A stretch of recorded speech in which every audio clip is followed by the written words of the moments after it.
자, 그럼 할까요? 49장 19절부터 19절. 갓은 군대의 추격을 받으나 도리어 그 뒤를 추격하리로다. 아셀에게서 나는 먹을 것은 기름진 것이다. 그가 왕의 수라상을 차리리로다. 납달리는 노인 사슴이라 아름다운 소리를 바라는도다. 네, 여기까지만 먼저 볼게요. 이제 오늘은 갓하고 아셀, 납달리 세 지파에 대한 어떤 예언이고 축복이잖아요. 이제 예언이라고 할 때는 그 모든 예언의 어떤 그 최종 귀속처라 그래야 되나? 그 예언이 그러니까 최종 어디로 수렴되는 거죠? 예, 그리스도 예수에게로 돌아가는 거잖아요. 그러니까 그 모든 예언을 하신 주님이 다시 그 모든 예언을 거두어 들이시는 과정. 그 예언하신 주님이 그 예언을 거둬 들이시는 과정에서 따라오는 자들이 누구예요? 그 따라오는 자들이 언약 백성이고 그들이 이제 구원되는 백성이라고 하는 거예요. 그러니까 그 사람들은 구원을 위해서 별도로 뭔가 하는 것이 아니라 그냥 주께서 말씀하시고 주님 말씀하신 그 말씀을 성취해 하시는 과정에서 붙어서 그냥 따라오게 되는 자들이 그게 이제 구원받은 백성이라고 하는 거예요. 그러니까 엄밀히 말하면 구원을 위해서 뭔가를 하자라고 말하는 것은 다 종교고 그건 이제 구원받고 싶은 인간의 욕망을 대표해 주는 거잖아요. 그래서 그건 복음이 아니에요. 성경에서 말하는 복음이라고 하는 것은 말씀하시는 주님이 그 말씀을 이루시고 말씀을 이루시는 과정에서 생성되는 자들, 그들이 이제 구원받은 백성이라고 하는 거죠. 그러니까 사실 어떻게 보면 구원은 굉장히 우연 발생적이죠. 인간을 볼 때는. 그러니까 우리가 볼 때 강도가 구원받았다? 강도의 구원이라고 하는 것은 강도가 구원을 위해서 인과관계에서 한 것이 아무것도 없어요. 그러니까 강도의 구원은 어떻게 보면 참 우연적이다. 어떻게 강도가 똑같은 그 십자가에서 두 명 강도가 못 박혀 있었는데 왜 한 강도에게는 그러한 어떤 심경의 변화가 생겼는가라고 하는 것은 인간 자체에 어떤 원인이 없는 거죠. 똑같이 못 박혀 죽으신 예수를 바라보는 입장에 있었고 똑같이 함께 못 박혀 죽는 과정에 있었는데 한 강도는 너와 우리를 구원하라 하고 자기의 구원을 호소하잖아요. 근데 또 한 강도는 우리가 이렇게 죽는 것은 당연하다, 마땅하다. 당연한 멸망을 말하고 있고. 그러니까 그게 보통 사람이 죽을 때 원망을 보통 한단 말이죠. 원망과 막 분노를 쏟아내는데 그 강도는 당연한 자기의 죽음을 이야기하면서 그 예수님께 자기 영혼을 맡긴단 말이죠. 그런 변화라고 하는 것은 그거는 그들이 의도한 것이 아니기 때문에 구원받기 위해서 뭔가 한 것이 아무것도 없는 상태에서 이루어진 구원이란 말이죠. 단지 뭐냐면 그것은 이미 언약 가운데, 그러니까 창세전에 언약하신 주님 언약 가운데 들어있었던 어떤 시나리오대로 이루어지는 과정이라고 하는 거죠. 그러니까 창세전에 하나님과 그 아들 예수 그리스도 사이에서 맺어진 언약이 이 땅 가운데 펼쳐지는 과정에서 그냥 구원이 발생이 되는 거예요. 그래서 구원받고 나니까 이건 내가 염두에 둔 구원도 아니었고 내가 계획한 구원도 아니었는데 나를 구원하신 분이 있었는데라고 주를 바라보게 되는 거죠. 그때 이제 주를 향한 찬송이 나오는 거예요. 그래서 예를 들어 오늘 그 21절 말씀에 보면 납달리는 노인 암사슴이다 그런 말 나오잖아요. 그러니까 노인 암사슴, 이제 set free, 묶여 있다가 풀린 암사슴을 말하잖아요. 어딘가에 묶여 있는데 지금 놓였다는 말이죠. 그러니까 사슴이라는 게 얼마나 빨라요. 그러니까 묶여 있다가 탁 놓이니까 그냥 탁 뛰어나가는 거죠. 뭐 빛에 빠르게 뛰어나가는 거예요. 그래서 뭘 해요? 아름다운 소리를 바란다라고 하는 거예요. 그러니까 이게 지금 묶여 있다라고 하는 것은 말하자면 자기 세계에 묶여 있는 거고 묶여 있다는 것은 이 세상 가치에 묶여 있다고 하는 건데 세상 가치는 어떤 겁니까?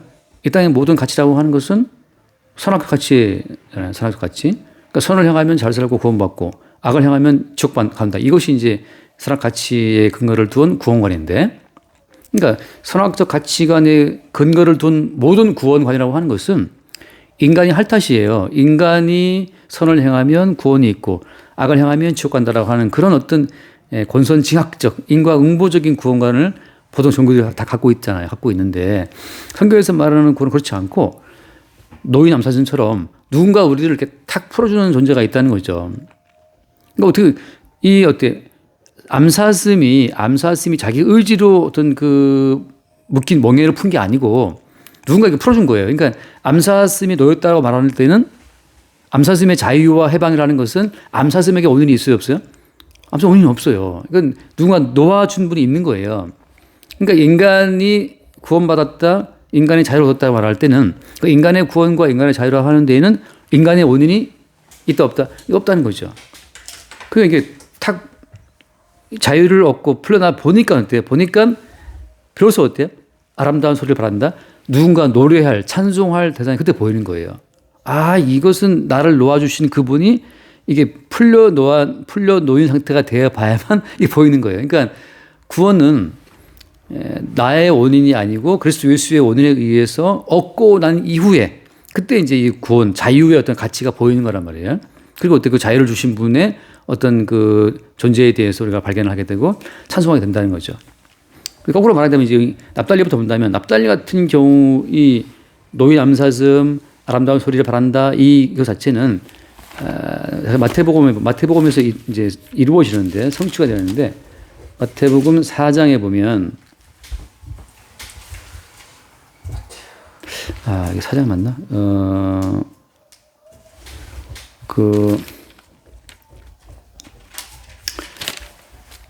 해변 어둠의 길에서 자유 얻었다는 그거 볼 수 나오는데 잠깐만요. 갈릴리 복음 전파시고 잠시 그게 4장 15절에 한번 볼게요. 먼저 그 위에 말씀 보면은 선지자 이사야를 통하여 하신 말씀을 이루려 하심이라 알렸을 때 15절 스불론 땅과 납달리 땅과 요단강 저편 해변 길과 이방의 갈릴리여 흑암에 앉은 백성이 큰 빛을 보았고 사망의 땅과 그늘에 앉은 자들에게 빛이 비치었도다. 하느라. 자, 이게 이제 예수님께서 복음을 전파했던 곳이거든요. 예수님께서 복음을 전파하시는 그 사건을 두고 이렇게 지금 미리 예언되어 있는 건데 그때 나왔던 주된 어때요? 주된 지역이 스불론 땅과 납달리 땅과 요단강 저편 길과 이방의 갈릴리요. 그러니까 당시 갈릴리 지방, 그러니까 지도 보면 아시겠지만 갈릴리 바다가 있는 호수가 있는 그 근처가 다 이스라엘 북부 지방이란 말이죠. 북부 지역은 하도 그 외적에 침입받아 갖고 종교가 섞이는 바람에 정통 유대인이 봤을 때는 이방인처럼 취급했어요. 그러니까 스불론, 납달리, 아셀 뭐 그 지역 갈릴리 호수 쪽 있잖아요. 여기 북부 지방은 다 이방인처럼 취급받은 땅이었어요. 그 어둠의 땅에 흑암에 앉은 백성이 큰 빛을 보았다는 것처럼 흑암과 그다음에 사망의 땅과 그늘에 앉은 자라고 하잖아요. 그 땅은 흑암의 땅이고 사망의 땅이고 그늘의 땅이었는데 거기에 뭐가 된 거죠? 빛이 비친 거죠. 그러니까 흑암에 묶여 있었고 사망에 묶여 있었던 그 땅에 복음이 전파되니까 흑암이 사라지고 사망이 사라지고 빛이 쫙 비치니까 그때 이제 이들이 노인 암사슴처럼 뛰쳐나가서 뭘 하는 거예요? 찬송을 하는 거죠. 그게 말한 것처럼 아름다운 소리를 바란다는 것처럼 아름다운 소리를 바란다는 자체가 이것이 그리스도 예수의 구원의 은혜를 외치고 전파하는 거예요. 다시 말해서 사람의 행위의 원인을 둔 것은 다 종교적인 가르침이지만 인간에게 원인이 있지 않고 밖에서 온 계시의 세계에서 이 땅에 들어오게 된 예수 그리스도에 의해서 우리가 자유를 누린다라고 하는 이 노인 암사슴의 소리가 그게 아름다운 소리가 되는 거죠. 그러니까 흑암에 묻혀 있다가 벗어난 자가 얻게 되는 그 자유의 근거가 인간이 아니라 죽게 있으면 안 한 자들은 뭘 말하겠어요? 그리스도 예수의 십자가 복음을 말하게 되겠죠. 그게 아름다운 소리를 바란다는 것이 되는 거예요. 이게 아름다운 소리라고 하는 거예요. 아름다운 소리라.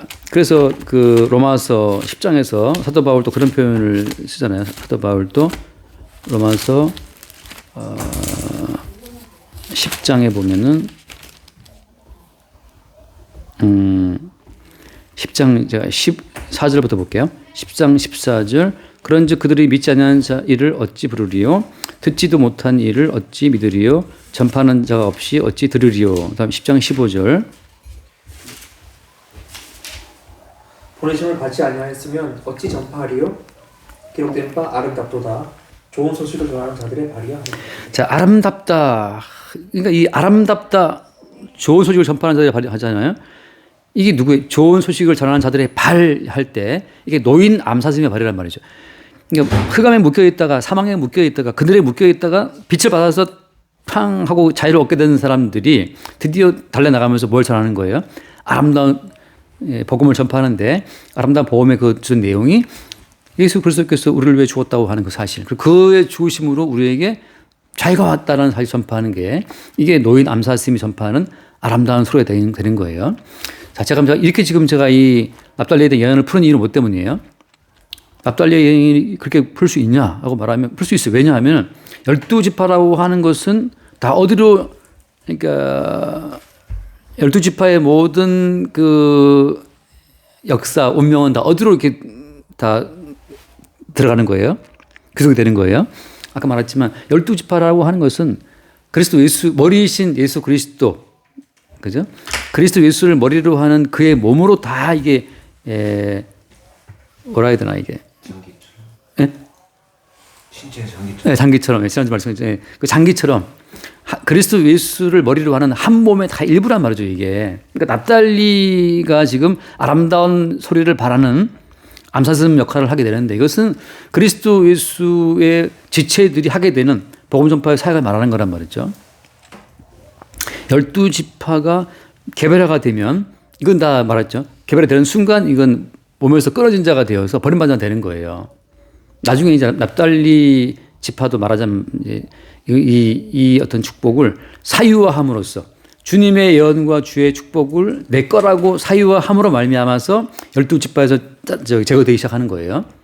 그러니까 12지파에 그리스도 예수의 몸의 계장만 남기고 육적인 납달리는 또 제거됩니다. 그러니까 항상 이게 예언의 축복을, 예언의 약속을 사유화하는 자들이 자기 자신의 존재감을 키워가면서 그리스도 예수께 버림받는 거예요. 그래서 우리가 봤다시피 그잖아요. 그 예수님 시대 때도 주님 우리가 주의 이름으로 귀신을 쫓고 선지자는 수를 하고 우리가 주의 이름으로 권능을 행했다라고 하잖아요. 결국은 우리가 했다. 주의 이름으로 뭔가를 하고 주의 이름으로 행한 것의 모든 결과를 자기들이 끌어안고 자기 존재를 키움으로 말미암아서 예수님으로부터 난 너희를 도무지 모른다. 왜 모르냐 하면 그리스도 예수의 몸의 일부가 아니라 이미 별도의 세계를 구성하고 나간 존재가 됐기 때문에 아니라는 거죠. 그러니까 머리이신 그리스도 예수께 복속되지 않는 모든 개별적인 자아와 주체는 다 제거되어서 결국은 마귀와 하나가 되는 거예요. 그래서 납달리를 복음으로 인해서 자유를 얻게 된 자들이 또 그 복음을 전파하는 아름다운 소리를 바라는 복음을 증거하는 어떤 기능으로 제가 설명하는 것이 무리가 아닌 이유는 12지파라고 하는 것은 한 몸이신 그리스도 예수를 머리로 하는 한 몸을 증거하는 거기 때문에 그래요. 한 몸의 기능을 전파하는 거기 때문에 같은 의미예요. 같은 의미로 예컨대 그 앞에 말씀 보면 그 위에 말씀 20절 아셀은 뭐예요? 아셀이라고 하는 이 지파는 말하자면 이제 아셀 지파는 이스라엘 전체 지파의 양식을 대는 아주 비옥한 곡창지대에 있는 땅이에요. 우리나라 뭐 김해평야도 크잖아요. 제가 한번 가는데 와 버스 타고 지나가는데 지평선 끝이 안 보이더라고요. 그래서 와 여기 이런 게 있었네 싶은데 거기 김해평야였어요. 마치 이제 그렇게 한 나라에서도 곡창지대가 있는 것처럼 이스라엘 곡창지대는 아셀 지파가 차지한 땅이에요. 그래서 거기는 아주 기름진 것, 우리 뭐 임금님표 쌀 뭐 그런 식으로 여주쌀인가 그런 것처럼 왕의 수라상을 챙긴다 하잖아요. 아셀 지파가. 아셀 지파 땅이 비옥한 땅이고 기름진 땅이고 이스라엘은 뭐 사업을 해도 잘 돼 그냥. 돈 잘 벌어 그냥. 그래서 12지파를 먹여 살리는 역할을 하는 거예요. 여기서 나중에 또 아셀 지파가 이건 내 거야 하고 이제 그 주님이 주신 12지파의 어떤 기능 12지파를 통해서 증거해야 될 그리스도 예수의 몸을 증거해야 될 그 사명을 저버리고 이 축복을 사유화할 때 또 망하는 거예요. 그래서 아셀 지파에게 주어진 이 풍성함이라고 하는 것은 그리스도 예수의 몸의 풍요로움을 말하는 거잖아요. 그럼 제가 말하는 것처럼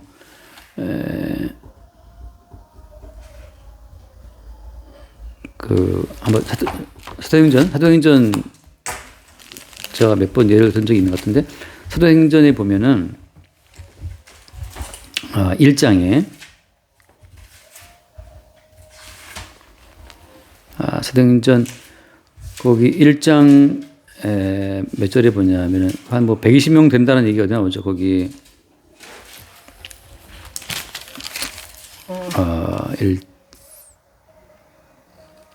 1장 맞나요? 그들이 모여서 기도할 15절. 15절. 네, 15절에 보면은 모인 무리의 수가 약 120명이나 되더라. 그때 베드로가 그 형제들 가운데 일어나서 이르되 하고 쭉 이제 해서 유다가 죽었으니까 유다 대신 또 한 명의 그 사도를 뽑잖아요. 굳이 사도를 또 뽑아야 될 이유가 뭐예요? 12명을 채워야 될 이유는 뭐 때문이죠?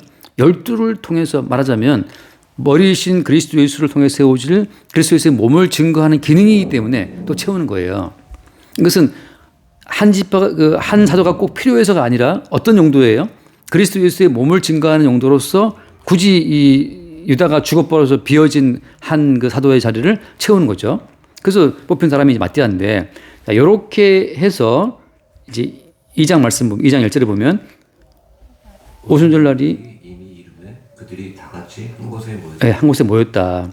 한 곳에 120명이 모이기가 쉽지 않거든요. 그래서 이제 그 나오지만 이제 말하자면 이게 그 마가 요한 다락방이 그러는데 그 마가 요한의 다락방이라고 이제 보통 표현을 하거든요. 마가의 다락방 자체가 이게 120명을 수용하고 남는 큰 공간이었단 말이죠. 다시 말해서 아셀 지파의 곡창지대가 12지파를 먹여 살렸던 것처럼 이제 120명이 모여서 함께 기도하고 성령 받게 되는 그 어떤 공간 자체를 준비했던 이 마가 요한이라는 이 집이 또 큰 집이 있었다고 하는 거예요. 다시 말해서 우리가 지금 여기 좁지만 예배당을 쓰고 있잖아요. 그러니까 예배당이든 뭐든 간에 그 뭔가 필요한 그리스도 예수의 그 복음을 증거하기 필요한 모든 그 자원들 자체가 아셀 지파로부터 나온다는 것은 뭘 말하는 것이냐. 이것은 그리스도 예수의 몸 가운데 그 누군가가 그리스도 예수를 증거하는 기능을 감당하기 위한 풍부한 재원을 주님이 허락하신다는 거거든요. 근데 다시 말씀드리면 이것은 어때요? 다 이것은 그리스도 예수의 몸을 잠깐 보여주고 사라지는 거기 때문에 또 이 사람들이 어떻게 이 사람 또 아셀 지파가 이걸 자기의 사유화를 해서 결국은 망하는 거예요. 뭐만 남기고 그리스도 예수의 몸의 기능이 이렇게 나타난다는 사실을 보여주고 사라지는 거죠. 다시 말해 이런 거예요. 어떤 제가 그 아까 잠깐 유튜브가 아니라 그 뭐죠 그 구글 링크에서 있다 보니까 아셀 지파처럼 이렇게 풍부한 뭐랄까 이 기름진 것을 얻기 위해서 우리가 기도하자 이렇게 나는 그런 걸 본 적이 있는데 이 12지파의 복은 우리가 기도하고 어쩐다고 해서 이루어지는 게 아니에요. 아까 한 말처럼 주께서 던져 놓으시고 주께서 이루어 나가시는 과정에서 우리는 뭐예요? 우리는 계속해서 우리는 이 예언대로 살아갈 수 없는 자라는 사실을 계속 보는 겁니다. 예, 지금. 잠시 말씀드릴게요. 다시 말해서 이러한 기름짐이 있으면 어때요? 이러한 풍부함이 있으면 우리는 그 풍부함을 내 것으로 소유하고 싶지 이거 자체를 그리스도에서 몸을 나누고 싶어 하지 않는다고요. 다시 말해 무슨 말인가 하면 이 예언을 두고 우리는 어때요? 야, 아들 지파 좋은 거 있네. 이거 내가 가져야지 하고 우리 끌로 챙길 마음이 드는 거지. 이 기름짐과 이 먹을 것 자체를 이걸 나눠야지 이런 생각은 안 들어요. 우리에게. 그 뭘 보여주는 겁니까? 예언을 받는 우리의 몸 자체가 어떻다는 거예요? 이 예언 자체가 뭐라고요? 썩었다. 네, 썩었다. 네, 그렇죠. 이 예언을 받아들이게 하당치 않은 거예요. 그래서 아까 처음 드린 말씀처럼 예언을 던지신 분이 그 예언을 홀로 성취를 하시는 거예요. 거기서 어때요? 거기서 어때요? 따라오는 자가 구원한 자인데 누가 거기 따라오는 겁니까? 아, 나는 아셀의 복을 들었을 때 이런 아셀에 난 이런 기쁨을 나는 내가 갖고 싶어 하고 사유하고 싶은 욕망이 있는 죄인임을 들킨다고 하는 거죠. 자, 지금 초점은 그거예요. 아셀은 뜻이 맞을 뜻을? 기쁨. 예, 기쁨이죠, 기쁨. 아셀은 누가 낳은 아들이죠? 실바. 예, 실바는 그 언니 레아의 여종이란 말이죠. 그래서 이 아셀 같은 경우에는 그러니까 레아가 실바를 들이밀어서 계속해서 아들 낳는 경쟁에서 이기려고 막 했단 말이에요. 그래서 아들을 또 낳으니까 막 기뻤던 거죠, 이렇게. 그러니까 순수한 그 동기는 그 레아가 실바를 들이밀어서 굳이 이 아들을 낳고 기뻐하는 그 이유는 사적인 기쁨이지만 어때 주님은 그렇게 너희들은 내가 뭘 주기만 하면 어때? 너희 자신들의 기쁨으로 생각하는구나 라고 하는 거예요, 주님은. 내가 근데 돈을 100억을 벌었다고 칩시다. 그러면 우리는 어때요? 주님이 그 레아의 여종 실바를 통해서 아들을 주실 때에는 12지파를 통한 그리스도의 몸의 기능을 나타내려고 아들을 주셨는데 어때? 그때 레아는 와 기쁘다 내게 아들 주셨다고 자기 기쁨을 내려면 가져가는 그걸 챙겨가는 거예요. 그럼으로써 하나님의 뜻과 반대되는 자기의 뜻을 따로 챙기고 있는 그 인간의 죄악성을 주님이 들춰내시면서 그러한 죄인들을 주님이 구원하신다고 하는 거예요. 똑같죠. 지금 의외 예컨대 갓 같은 경우에는 19절 말씀에 갓은 군대의 추격을 받으나 도리어 거기를 추구한다고 돼 있잖아요. 그러니까 갓은 굉장히 전투를 잘하는 어떤 지파라는 걸 알 수가 있죠. 군대가 따라와도 오히려 그 군대를 쫓아가 오히려.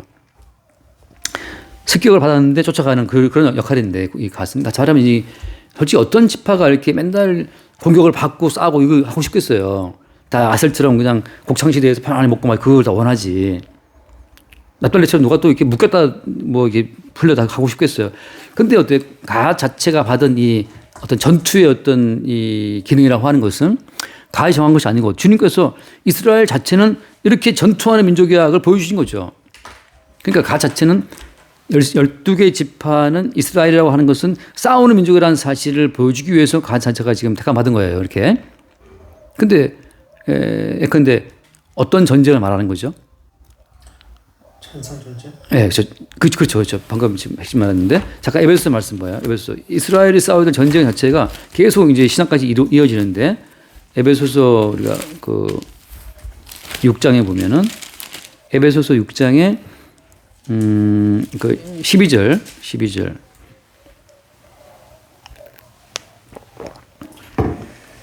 자, 우리의 씨름은 혈과 육을 상대하는 것이 아니요 통치자들과 권세들과 이 어둠의 세상 주관자들과 하늘에 있는 악의 영들을 상대함이라. 자, 이 지금 압축되어 있죠. 압축되어 있어요. 혈과 육을 상대하는 것이 아니다. 이제. 그러니까 보이는 지금 뭐 이방 민족과의 싸움이 그게 문제가 아니에요. 문제는 뭐예요? 통치자들, 권세들, 세상 주관자들, 악한 악령들. 자, 이들의 특징이 뭐죠? 통치자, 권세들, 세상 주관자들, 하늘에 있는 악령들의 공통점은 뭡니까? 공통점은? 예, 뱀의 후손들이고 그 뱀의 가장 큰 전략은 뭐예요? 모든 인간을 뭐로 묶는 거죠? 선악적 가치로 묶는 거죠.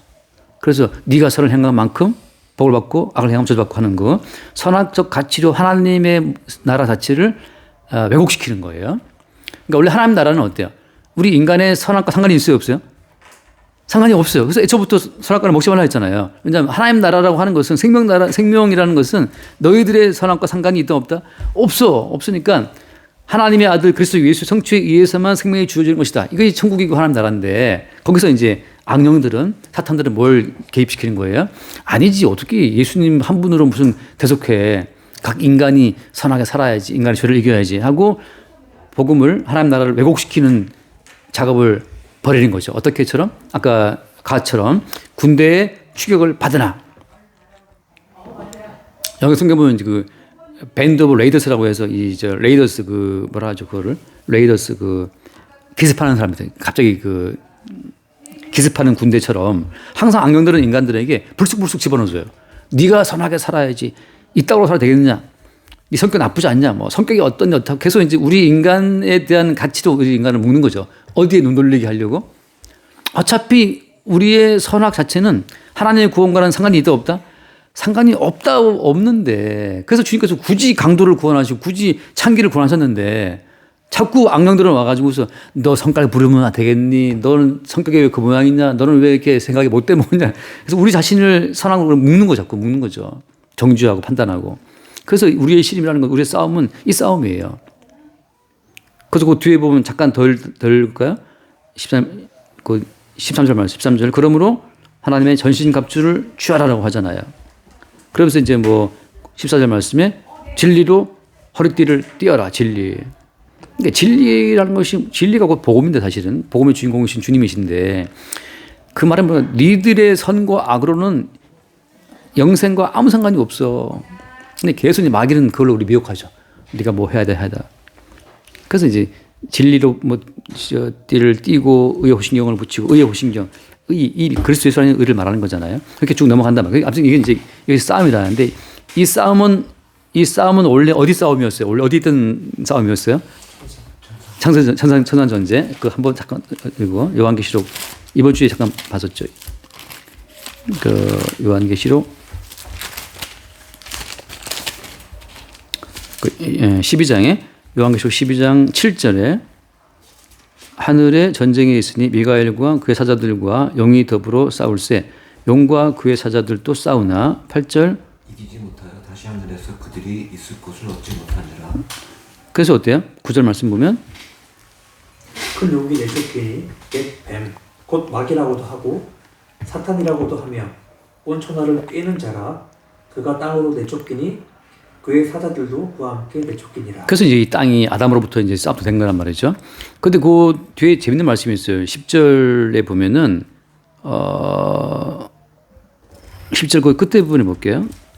우리 형제들을 참수하던 자, 곧 우리 하나님 앞에서 밤낮 참수하던 자가 어떻게 했어요?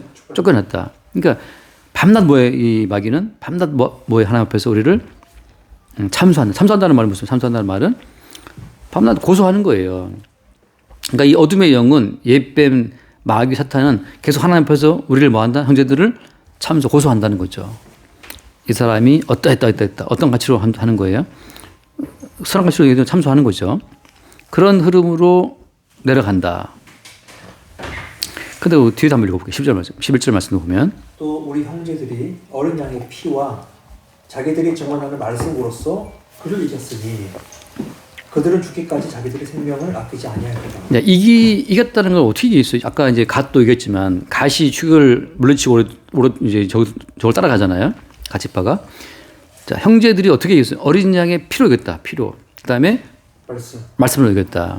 그러니까 어린 양의 피와 그 어린 양의 피에 관련된 복음의 말씀으로 옛뱀, 마귀, 큰 용을 이기는 거죠. 이게 논리는 어떤 거였어요? 상학 가치가 아니고 우리는 죄인이 맞아. 죄인이 맞기 때문에 이렇게 망하는 게 당연하다. 이렇게 망하는 게. 그러니까 어떻게 보면 참, 망하는 거 당연하고. 아직 월급도 안 나가서, 한 번도 안 나갔어요, 월급. 월급 없지고 당연하고. 한 명. 그래서 꾸준히 좋네. 그러니까 월급 막 밀리고 막 항의 들어오고 난리 났지만 그게 어떻게 당연한 거란 말이지. 근데 이것이 주님 왜 이럽니까? 라는 순간 어때요? 마귀한테 딱 잡히는 거예요. 너 열심히 기도 안 했지 않니? 주님 왜 이럽니까? 너 말씀 열심히 안 받잖아.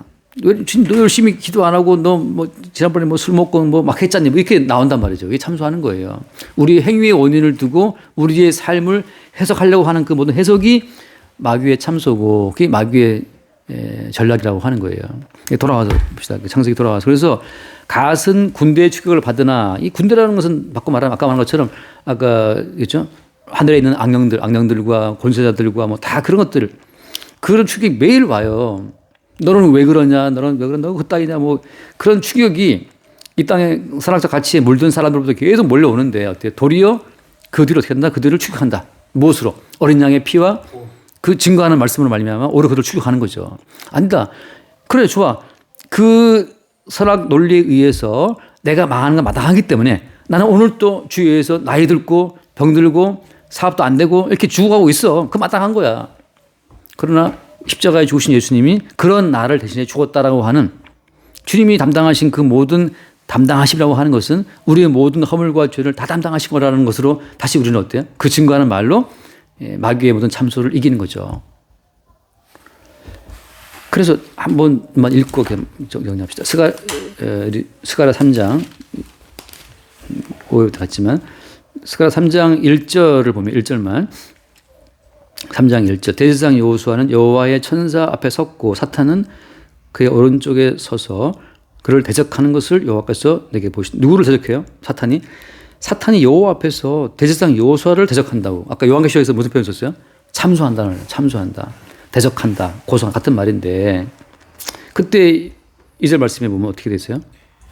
여호와께서 사탄에게 이르시되 사탄아 여호와께서 너를 책망하노라. 예루살렘을 택한 여호와께서 너를 책망하노라. 이는 불에서 꺼낸 그슬린 나무가 아니냐 하실 때. 자, 여호와께서 사탄을 책망하신 책망의 근거는 뭐예요? 사탄은 선악적 가치의 근거를 두고 대제사장 여호수아가 지금 옷이 어때요? 옷이?